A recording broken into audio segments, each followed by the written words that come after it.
Bapak Ibu Saudara, minggu ini kita akan membahas mengenai Yesus berjalan di atas air. Banyak orang sudah mulai mencoba ya untuk berjalan di atas air. Mau mencoba tiru-tiru ya. Ada yang di atas kolam, ada yang di atas. Yang jelas airnya tenang pada saat mereka mencoba. Saya kurang tahu juga apakah ada yang berhasil ya.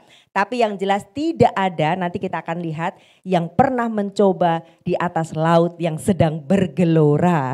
Yang ada kalau laut sedang bergelora, orangnya teriak-teriak, minta tolong, berdoa, tidak ada yang mencoba untuk berjalan di atas air. Artinya tidak ada tandingannya Tuhan Yesus kita. Ada amin. Bapak Ibu Saudara, mari kita sambut firman Tuhan. Silakan bangkit berdiri. Kita akan baca dari Yohanes 6. Bapak Ibu Saudara punya bagian ayat yang ganjil, nanti saya akan ayat yang genap. Ya, Yohanes 6 kita akan mulai dari ayat 13. 1, 2, 3, silakan. Maka mereka pun mengumpulkannya dan mengisi 12 bakul penuh dengan potongan-potongan dari kelima roti jelai yang lebih setelah orang makan. Ketika orang-orang itu melihat mujizat yang telah diadakannya, mereka berkata, dia ini benar-benar nabi yang akan datang ke dalam dunia. Karena Yesus tahu bahwa mereka hendak datang dan hendak membawa dia dengan paksa untuk menjadikan dia raja, ia menyingkir pula ke gunung seorang diri. Dan ketika hari sudah mulai malam, murid-murid Yesus pergi ke danau, lalu naik ke perahu. Dan menyeberang ke Kapernaum. Ketika hari sudah gelap, Yesus belum juga datang mendapatkan mereka. Sedang laut bergelora karena angin kencang. Sesudah mereka mendayung kira-kira 2-3 mil jauhnya, mereka melihat Yesus berjalan di atas air, mendekat perahu itu, maka ketakutanlah mereka. Ayat 20, tetapi ia berkata kepada mereka, aku ini, jangan takut. Mereka mau menaikkan dia ke dalam perahu, dan seketika juga perahu itu sampai ke pantai yang mereka tujui. Amin, silakan duduk Bapak Ibu Saudara. Mujizat yang kelima, Yesus berjalan di atas air, ini terjadi langsung ya, masih satu bab. Yaitu Yesus memberi makan 5.000 orang. Masih ingat minggu kemarin Pastor Roni yang membagikan. Jadi setelah peristiwa yang sangat luar biasa ini, gak sampai 24 jam setelah itu, para murid langsung dihadapkan pada satu keadaan yang genting. Wah, luar biasa ya. Lihat yang pertama tadi gambarnya begitu penuh kemuliaan. Kayaknya tidak ada lagi yang kita gadang-gadang, kayaknya tidak ada lagi yang kita butuhkan selain bersama Yesus. Wow, makan ada, firman lengkap, damai sejahtera ada, persekutuan dengan saudara seiman ada. Tapi tidak lama kemudian sampailah juga masa kritis, yaitu para murid dihadapkan pada gelombang. Bapak Ibu Saudara, kapan hari Miss Flora sama Umbu Hendra ya, mereka pulang kampung, kebetulan bulan Desember, kalau saudara masih ingat bulan Desember kemarin. Mereka naik kapal. Kita saja ya, saya cukup khawatir dengan mereka terus terang. Karena kita saja yang di darat, kalau saudara masih ingat kalau di Bali bulan Desember, kita saja di darat terkena hempasan badai, betul tidak? Ya, saya naik motor kadang-kadang bisa goyang-goyang karena saking kerasnya angin. Bahkan naik mobil pun bisa mobilnya terasa goyang kalau di bypass. Pak Peter Bu Chandra meniatkan diri ke rumah saya sampai nggak jadi loh. Karena di tengah jalan kalau nggak salah di Renon ya Bu Chandra ya. Mit nggak bisa, benar saya juga mengalami. Wiper itu walaupun wipernya terus bekerja tapi kaca depan gelap. Bahkan pohon-pohon kita benar-benar takut akan jatuh gitu. Karena badai begitu luar biasa, itu di darat. Apalagi di laut. Makanya saya selalu komunikasi, gimana Miss Flora? Nggak dijawab karena kan badai situasi di laut pun sangat luar biasa. Tapi puji Tuhan mereka bisa mendarat dengan selamat. Dan akhirnya saya tanya gimana Miss Flora? Waduh Miss Mita, sekalipun saya lulusan Alkitab. Tapi rasanya waktu gelombang begitu mengamuk. Saya rasanya lupa semua firman. Betul ya gitu Miss Flora bilang sama saya. Wow, saya tahu sih saya belum pernah mengalami masa di atas kapal yang begitu genting. Tapi di atas pesawat pernah. Mungkin seperti gambar ini ya. Jadi ini anggaplah Miss Flora seperti itu. Wow luar biasa ya. Jadi Miss Flora cerita sudah banjir. Dek berapa gitu ditutup. Orang-orangnya diangkut ke atas karena begitu luar biasa keadaannya. Saya waktu di pesawat pernah mengalami begitu. Jadi tiba-tiba lampu kabin mati. Kalau saudara pernah lihat anak kecil yang sedang mainan mungkin mobil-mobilan atau pesawat. Dan anak kecilnya gini-gini kan. Nah itulah perasaan saya. Seperti di dalam mainan anak-anak. Gojlok. Betul-betul mengerikan. Dan saya terpisah lagi sama Pak Roni ya Bang ya. Waduh, karena kita go show, kita nggak persiapan mau pulang. Jadi Pak Roni di depan, saya kebetulan dapat yang di belakang. Saya coba pegang kiri, pegang kanan, gojlok. Dan pegang depan, pegang seat di bagian depan. Tapi sebetulnya ya jauh di dalam lubuk hati saya itu sebenarnya percuma saya mencari pegangan, ya enggak. Kalau sampai ada apa, memangnya itu kursi bisa menyelamatkan saya. Ya udah semua dengan bahasa masing-masing, dengan doa masing-masing kita semua berdoa. Tapi akhirnya mendarat dengan selamat. Memang ada, betul Bapak Ibu Saudara, kejadian-kejadian dalam hidup kita yang betul-betul genting. Kalau sekedar ya belum bayar kos atau sekedar belum makan, mungkin kita bisa kirim dulu dong, kita bisa minta tolong orang ya. Tapi kadang-kadang memang kita dihadapkan pada keadaan-keadaan yang hanya Tuhan yang bisa menolong, betul tidak? Itulah keadaan genting. Dan bukan cuma kita, para rasul pun, murid Tuhan pun mengalami keadaan seperti itu. Saya yakin mereka berusaha cari pegangan layar, pegangan ini. Tapi emang itu bisa menolong. Ya. Dan di saat seperti itu datanglah Yesus berjalan di atas air. Bapak Ibu Saudara, oleh karena itu kita perlu belajar apa sih prinsip-prinsip mujizat Tuhan. Kenapa? Karena bisa terjadi kapan saja kok. Enggak harus kita naik kapal baru terjadi kritis, betul tidak? Bisa di rumah kita bisa tiba-tiba mengalami kritis. Di jalan nanti sebentar saya pulang bisa mengalami kritis. Anak saya setiap hari, bukan setiap hari ya. Sering sekali Abraham Lora naik motor ke Dalung, bolak-balik Dalung Denpasar. Bisa saja ada mengalami kritis di tengah jalan, kita nggak tahu. Oleh karena itu kita perlu belajar. Bapak Ibu Saudara, salah satu prinsip mujizat Tuhan adalah yang pertama, saudara bisa catat. Mujizat Tuhan tersedia bagi kita yang mentaati Tuhan. Oh, pertama kali saya sebut ini mungkin saudara bingung ya. Gimana itu maksudnya Bu Mita? Nah, tadi kita lihat ya bahwa para murid itu terpisah dari Tuhan Yesus. Betul?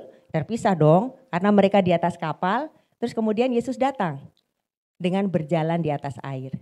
Pertanyaannya kok bisa? Kenapa? Kan mereka selalu bersama-sama. Mujizat 5.000 juga bersama-sama, selalu bersama-sama. Nah, di Yohanes tidak terlalu dijelaskan peristiwa itu.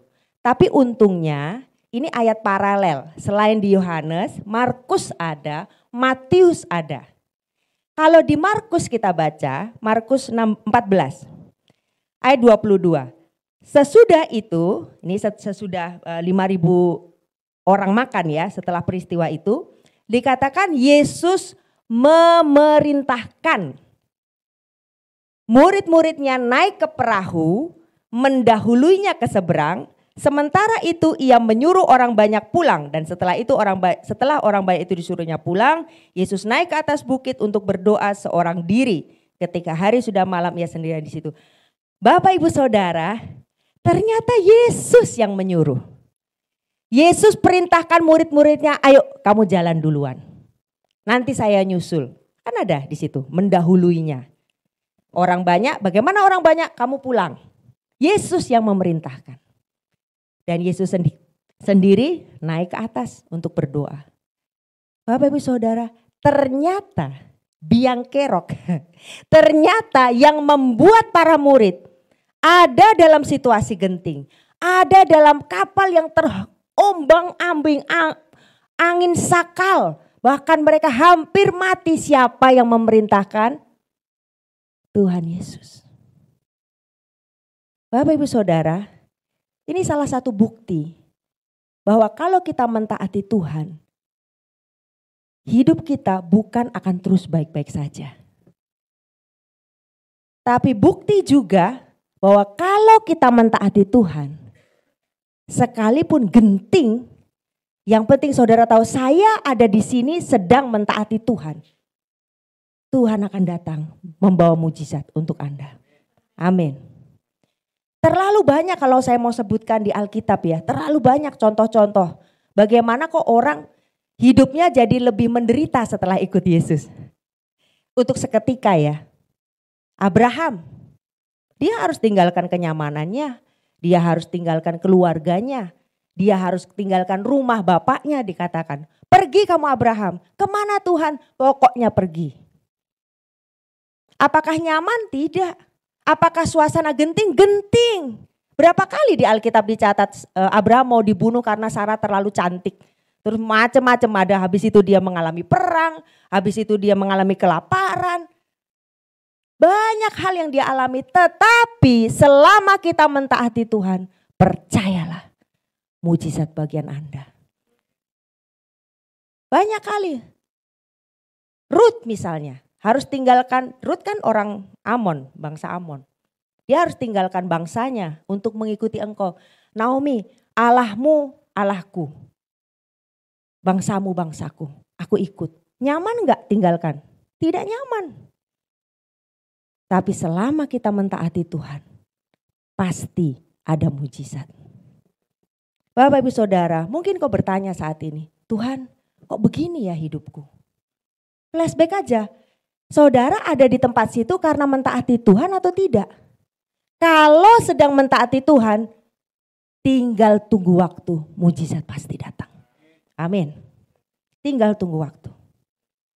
Tahun 2017, saya bukan dipecat ya. Tapi saya mengeluarkan diri dari sebuah pekerjaan yang baik. Bagus lah, gajinya bagus, semua bagus. Tapi Tuhan bilang berhenti katanya. Ya ampun, saya masih punya cicilan. Cicilan kecil-kecil sih oke ya. Tapi ini ada satu cicilan yang besar. Dan barangnya berharga.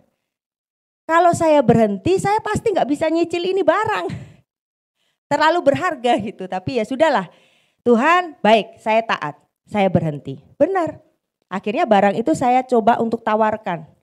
Untuk dijual. 6 bulan ya Bang ya, 6 bulan. Apa 6 bulan. Pokoknya sebenarnya gini, sebelum saya berhenti saya sudah lama mencoba menawar-nawarkan itu barangnya.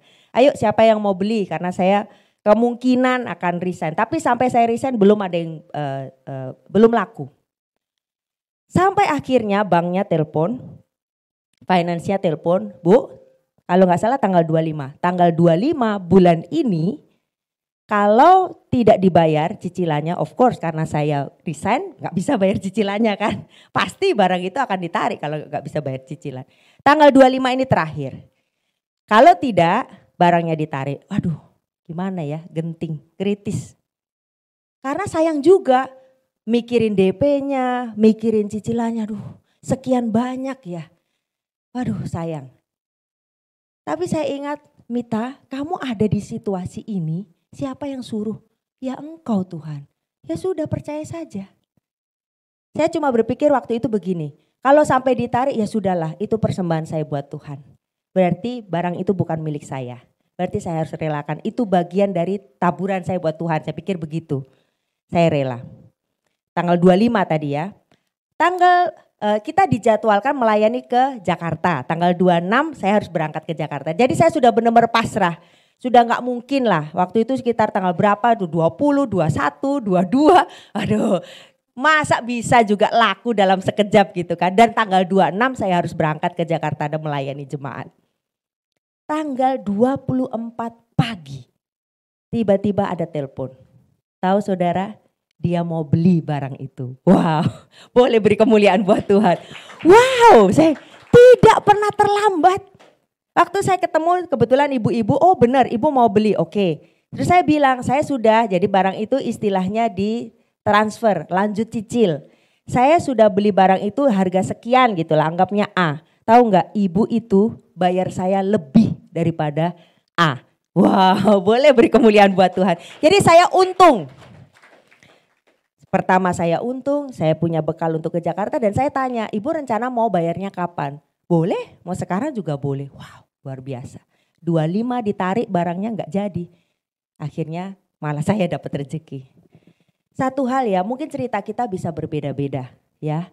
Tidak harus juga berupa uang, bisa berupa kesehatan, bisa berupa pemulihan hubungan.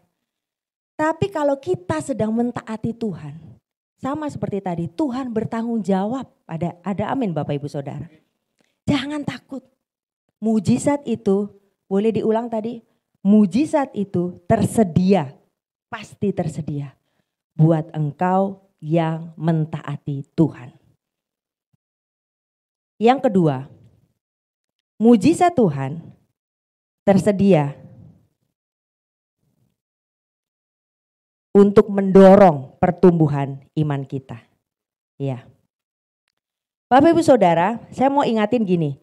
Semua orang yang terlibat di dalam peristiwa yang kapal, itu dia sudah bersama-sama Yesus dari pertama, betul tidak? Kalau nggak salah ya, kini 5 ya. Jadi dari sejak mujizat Jadi semua yang tadi di dalam kapal yang sedang terombang-ambing, yang sedang kritis, yang sedang merasa kayaknya aku mau mati, itu ada di sini. Orang-orang yang sedang ketakutan di dalam kapal, baru saja mereka mengalami sesuatu hal yang luar biasa. Bahkan kalau dibayangkan ya, 5.000 orang itu kan laki-laki. Dan kemudian belum termasuk anak, dan kemudian belum termasuk istri. Dan mereka sekian ribu pasang mata sepakat, dikatakan sepakat, saking luar biasanya peristiwa itu. Mereka berkata, Yohanes 16:14, mereka sepakat nih ya, dia ini benar-benar nabi. Berarti imannya lagi betul-betul on top, betul-betul lagi benar-benar percaya banget, ini benar-benar luar biasa, ini Tuhan. Ini nabi bahkan dikatakan yang datang ke dalam dunia. Yesus itu sebetulnya selalu dalam kontroversi, betul tidak? Ada yang bilang dia diutus oleh Beelzebul, keterlaluan juga ya. Ada yang bilang dia penghujat Allah. Ada yang bilang dia dari iblis. Ada yang bilang dia anak Allah. Ada yang bilang dia itu orang berdosa. Tapi di dalam peristiwa 5.000 orang itu makan, bisa-bisanya mereka sepakat. Ini nabi yang akan datang. Tidak ada perdebatan di situ. Berarti iman mereka semua sedang 100% bahkan 1000% kepada Yesus. Bapak Ibu Saudara, bahkan kalau dilihat dari sudut pandang murid-muridnya, bukan ini saja loh. Murid-muridnya sudah ada sejak mujizat pertama, air menjadi anggur dan seterusnya. Nanti kita bahas. Tapi kok bisa ya? Di atas kapal mereka ketakutan. Karena apa Bapak Ibu Saudara? Karena Yesus secara fisik tidak bersama-sama mereka. Betul? Dari yang pertama, padahal mereka harusnya belajar ya. Dari yang pertama, semua mujizat Yesus berbeda-beda. Dan para murid ada di situ. Pada waktu air menjadi anggur, apa kata-kata Yesus? Cedoklah. Bawa ke pemimpin pesta. Itu kan kata-katanya. Mujizat yang kedua, apakah sama kata-katanya? Tidak. Mujizat yang kedua, anak pegawai istana. Dia bilang begini, pulanglah, anakmu sembuh. Apakah sama kata-katanya? Tidak. Kasusnya berbeda, kata-katanya berbeda, tindakan Yesus berbeda. Apalagi mujizat yang ketiga yang dibagikan Pak Awai, orang yang lumpuh. Apa katanya? Bangun, angkat tilammu dan jangan berbuat dosa lagi. Beda semua, setiap kasus, setiap tempat, reaksi Tuhan berbeda. Bahkan 5.000 orang Tuhan bilang apa? Tuhan gak ngomong apa-apa. 5.000 orang dikatakan Tuhan hanya berdoa mengucap syukur. Membagi-bagi. Dan mujizat terjadi. Bapak Ibu Saudara, peristiwa ini mengajarkan bahwa iman kita harus bertumbuh. Gak bisa kita pakai pengalaman 5 tahun yang lalu. Gak bisa kita pakai kejadian. Oh dulu memang saya luar biasa bertobat, saya mengikut Tuhan. Saya setiap pagi, bukan setiap Sabtu Bu Lastri. Dulu saya tiap pagi loh doa pagi. Wow bagus. Pertanyaannya sekarang bagaimana? Karena iman kita terus bertumbuh. Kembali ke para rasul ya. Saya mau lihat tuh begini.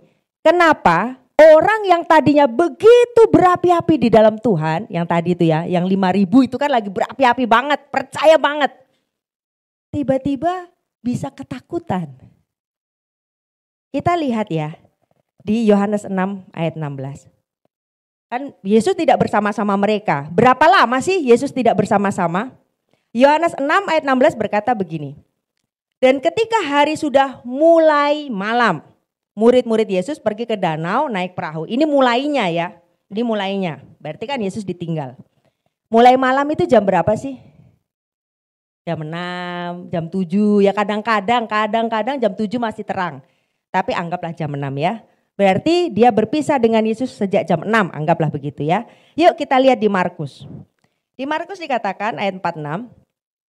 Setelah ia berpisah dari mereka, ia pergi ke bukit untuk berdoa. Ketika hari sudah malam, perahu itu sudah di tengah danau, sedang Yesus tinggal sendirian di darat ya, terpisah.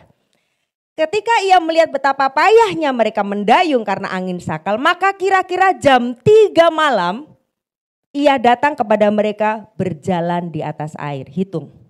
6, 7, 8, 9, 10, 11, 12, 1, 2, 3, 9 jam. Cuma 9 jam loh berpisah. Cuma 9 jam loh tidak bersama-sama. Dan apakah betul Yesus tidak bersama-sama? Ayat 48. Ketika ia melihat. Berarti apakah Yesus sebetulnya berpisah? Tidak. Dia lihat terus dia lihat. Murid-muridku ini mau bikin apa coba? Coba aku mau lihat. Mungkin ya, saya kan gak bisa wawancara Yesus ya. Tapi kira-kira lah kalau saudara latih anak saudara naik sepeda misalnya. Terus saudara mundur sejenak. Oke silahkan. Pasti saudara mau lihat. Mau bikin apa dia? Bener gak? Bener? Mungkin Yesus mengharapkan ngomong kek, nyatakan iman kek, nyatakan diam, aku murid Tuhan dalam nama Tuhan Yesus. Semua kita percaya ya, kuasa yang sama ada pada Yesus, ada pada kita percaya ya. Pasti Tuhan mengharapkan begitu. Karena ketika itu tidak terjadi, ternyata kamu masih panik juga. Ternyata selama ini saya bersama-sama kamu sudah 4 mujizat berdasarkan Yohanes. Ternyata responmu masih ketakutan juga. Makanya dikatakan ketika ia melihat, karena mereka sudah payah. Nak katanya. Kamu sudah payah ya. Payah ayat 48. Payahnya mereka mendayung karena angin sakal, karena sudah payah. Ya sudahlah, saya datang. Bapak Ibu Saudara, di tengah-tengah masa kritismu, mata Tuhan melihat. Kalau engkau sedang mentaati Tuhan, Tuhan gak jauh, dia lihat. Dan dia tunggu responnya bagaimana. Saya yakin ya, saudara yang duduk di sini, yang duduk di kursi saudara, pernah mengalami mujizat Tuhan, betul? Ya pasti. Hampir diserempet ternyata enggak jadi. Saya aja kemarin mengalami mujizat Tuhan. Tanya Miss Hana nih, ada Miss Hana, halo Miss Hana. Kemarin saya enggak datang, ada rapat, ada parents meeting di sekolah. Karena tiba-tiba diserang sakit perut yang luar biasa sampai enggak bisa bangun. Terus berdoa jam 4 sore baru saya dapat kekuatan lagi. Mujizat kan bisa berkhotbah di sini. Saya hampir bilang Pak Roni gantiin aja. Tapi enggak mujizat saya. Ini aja mujizat. Sering sekali kita mengalami mujizat, tapi harus belajar, harus bertumbuh. Harus kita sendiri punya iman lebih. Kalau kemarin Tuhan tolong, sekarang pasti Tuhan tolong. Pernah satu kali saya saya sudah pernah cerita ya, saya kekurangan uang lah, baru mulai kerja, sampai di tengah jalan uangnya belum gajian sudah habis. Akhirnya nggak makan, nggak pernah cerita ya, masih ingat perkara itu. Tapi masa saya mau diam di situ terus? Masa mujizatnya mau itu terus, masalah makan nggak makan.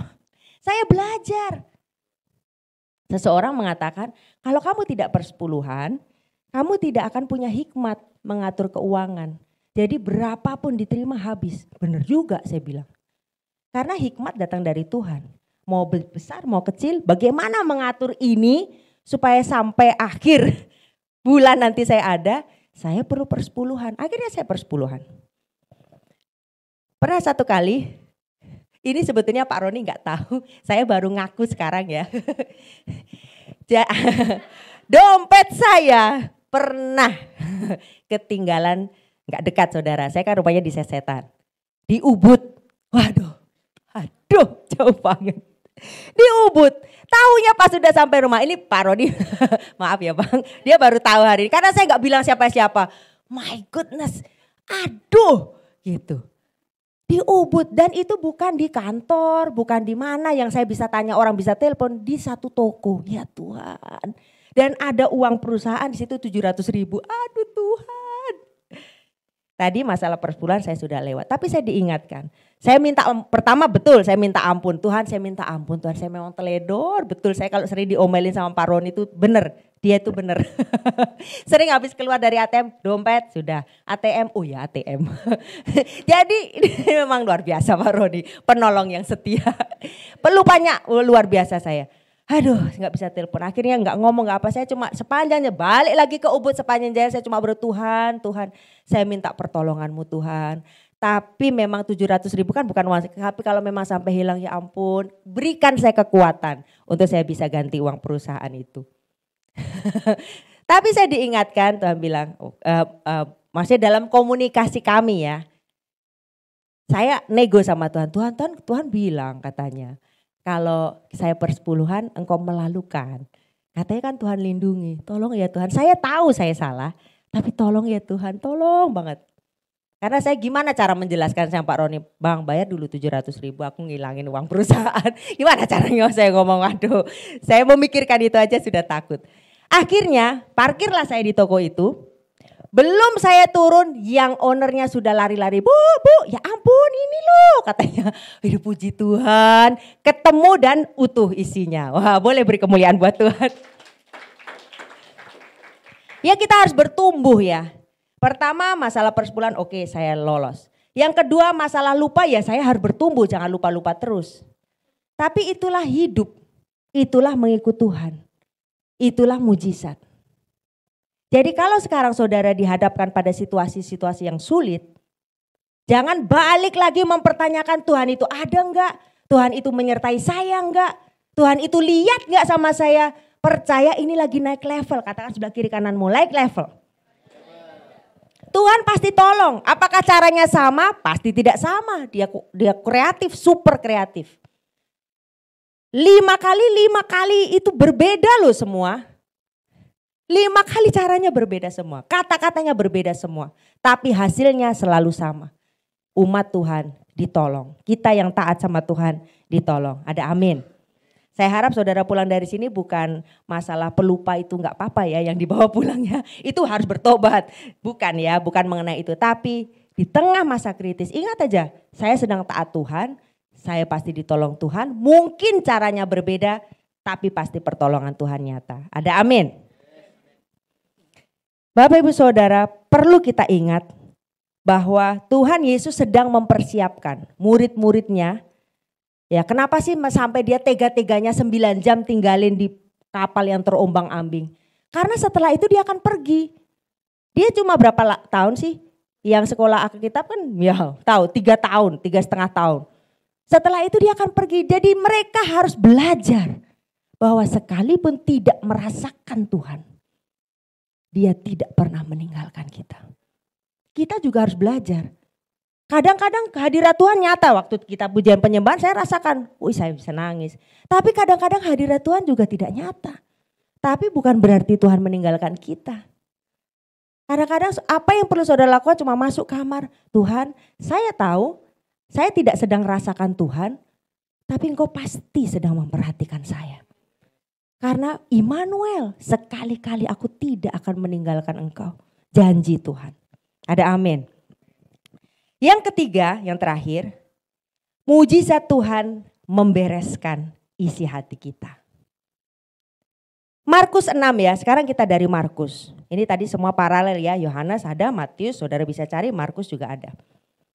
Ayat 48, ketika ia melihat betapa payahnya mereka mendayung karena angin sakal, maka kira-kira jam 3 malam ia datang kepada mereka berjalan di atas air. Dan ia hendak melewati mereka. Ketika mereka melihat dia berjalan di atas air, mereka mengira bahwa ia adalah hantu. Lalu mereka berteriak-teriak.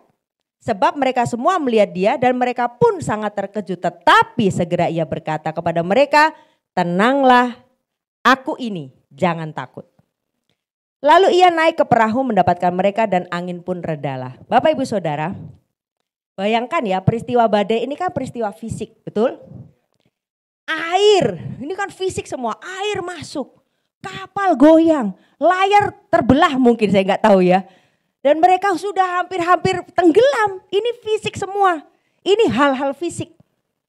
Istilahnya kalau kita mau kecelakaan ya benar-benar mau nabrak gitu, ini perkara fisik. Tapi yang Tuhan deal, yang Tuhan katakan paling dulu bukan badai, tenang. Dia nggak mengurus fisik-fisik itu. Yang dia katakan, jangan takut. Yang dia urus pertama kali, apa yang ada dalam hati murid-muridnya. Bapak Ibu Saudara, mudah sekali buat Tuhan membuat mujizat dalam hidupmu, mudah sekali. Mudah buat Tuhan mengurus hutang-hutangmu. Mudah buat Tuhan menyembuhkan engkau. Mudah buat Tuhan membawa engkau berdamai dengan mertua, berdamai dengan anak, berdamai dengan pasangan, mudah. Tapi bagaimana isi hatimu? Karena itu yang Tuhan urus pertama kali. Tuhan menguji hati karena Tuhan konsen dengan hati. Firman, bukan firman ya, 1 Tawari bisa dibuka. 1 Tawari 29 ayat 18. Ya Tuhan Allah Abraham Israel, Allah Abraham, Ishak dan Israel. Bapa-bapa kami, peliharalah untuk selama-lamanya kecenderungan hati. Itu yang Tuhan perhatikan, kecenderungan hatimu kemana? Bagaimana hatimu? Kalau hatinya beres, mudah buat Tuhan. Perkara gampang lakukan mujizat. Ini bukan firman tapi ada sesuatu saya ambil dari perkataan itu mengenai hati, bisa dilihat. Bukan sebelumnya, sebelum ayat. Ada ya? Oke, ini bagus ya. Tuhan menguji hati melalui situasi yang terjadi, betul? Ya betul. Kok yang dilalah orang Jawa. Mau masuk kantor, mau baik, dia ngomongin saya. Kok baru mau semangat kerja, aduh tiba-tiba dapat kabar begini. Baru mau semangat bikin sarapan, tiba-tiba anak bikin ulah. Ya melalui situasi yang terjadi, melalui orang-orang sekitar kita. Dan mengukur sikap dan kemurnian hati kita yang sebenarnya. Jagalah hatimu dengan segala kewaspadaan. Karena 1 Samuel 16 juga berkata begini. Bukan yang dilihat manusia yang dilihat Allah. Ya kita lihat ini utang Tuhan, ada utang, tolong. Ini Tuhan, saya sudah mau diusir dari kos, belum bayar kos. Ini kuliahku belum selesai. Ini masalah dengan mertua, ini masalah dengan anak ini. Memang itu yang kita lihat, tapi Tuhan melihat hati. Tuhan melihat masalahnya, Tuhan oke, ya betul kamu punya begitu banyak masalah. Bagaimana hatimu? Ketika hati kita beres, mudah bagi Tuhan melakukan mujizat. Apakah kita marah-marah, ngomel, merasa aku ini korban, terus aku yang korban. Dia begitu, terus saya ini tersiksa, teraniaya. Selalu menyalahkan orang lain, menuntut orang lain, dia harus berubah duluan. Harus dia yang minta maaf. Atau bagaimana dengan hati kita? Bagi Tuhan, Tuhan itu kalau saya bilang ya seperti dokter. Dia terus meriksa. Halo Pak Roni, bagaimana hatimu dengan istrimu? Halo Laura, gimana kamu hormat gak? Ya, hormat gak sama orang tua? Atau saya juga, bagaimana Mita, kamu hormat gak sama suamimu? Nah itu semua kita diuji hatinya. Ada satu orang namanya Henry Ni. Mungkin saudara sudah pernah dengar ini ya. Henry Ni ini hidup di Cina. Dia dari keluarga orang yang taat beribadah di gereja Metodis. Oh jangan dikeluarin dulu. Jadi Henry Ni ini nakal. Jadi anak yang nakal. Kenapa nakal? Mungkin ya karena mamanya tuh sudah berdoa. Pertama anak cewek, kedua cewek lagi. Terus akhirnya dia bertuhan karena bagi orang Tionghoa harus punya cowok waktu itu karena mereka memang hidupnya di Cina daratan, di sana gitu ya. Aduh harus punya anak cowok. Akhirnya Tuhan jawab, lahirlah yang namanya Henry ini. Tapi nakal. Nah orang tuanya sudah padahal mereka taat ibadah, gimana ya merubah anak saya ini ya? Gimana caranya ya? Kok nakal gitu? Kok badung? Gak bisa dikasih tahu. Mamanya berdoa, mamanya ngajarin, mamanya pokoknya melakukan segala macam cara. Sampai suatu saat mamanya datang ke sebuah KKR. Nih supaya saya nggak salah saya baca ya. KKR itu diadakan oleh siapa nih? Dora Yu. Nah, Dora Yu ini sejarah karena ada pasti di buku misionaris yang teman-teman kita yang sekolah Alkitab pasti tahu. Dia datang ke KKR-nya Dora Yu dan kemudian di situ dia bertobat. Mamanya bertobat menerima Yesus. Akhirnya ketika mamanya pulang dengan sudah menerima pengampunan dari Yesus. Mamanya yang minta maaf kepada Henry Ni ini. Maafkan mama ya nak. Sebagai orang tua mama banyak salah. Sebagai orang tua mama sering tidak terlalu memperhatikan kamu. Sebagai orang tua mama sering pilih kasih. Sering memberi kamu tanggung jawab yang terlalu. Intinya mama minta maaf. Henry ini kaget. Hah? Apa yang cinta apa yang merasukimu? Apa yang merasuki mamanya ini kok dia minta maaf ya? Tapi dia penasaran karena habis itu mamanya berubah. Hatinya mamanya baik. Hatinya mamanya memperhatikan dia. Padahal ingat gak? Pertama masalahnya siapa? Dia kan? Pertama masalahnya Henry ini nakal. Tapi datang dari KKR mamanya minta maaf. Tapi Henry ini kemudian apa ya? Apa yang merubah mama saya ya? Hari ke hari dia lihat. Tambah baik. Tambah sukacita. Akhirnya dia mau cari. Saya mau cari itu. Siapa? Dora Yu. Saya mau cari. Datanglah dia juga ke KKR itu. Dan dia pun bertobat. Bapak Ibu Saudara, Henry ini tidak akan pernah dimenangkan kalau hati mamanya tidak beres di hadapan Tuhan. Ada amin. Dari anak nakal loh. Dan saudara tahu Henry ini siapa? Karena dia begitu jatuh cinta dengan Tuhan. Dia memutuskan saya mau jadi misionaris. Henry inilah yang tumbuh kemudian dia menjadi Watchman Nee. Nah pasti saudara tahu kalau yang belajar Alkitab.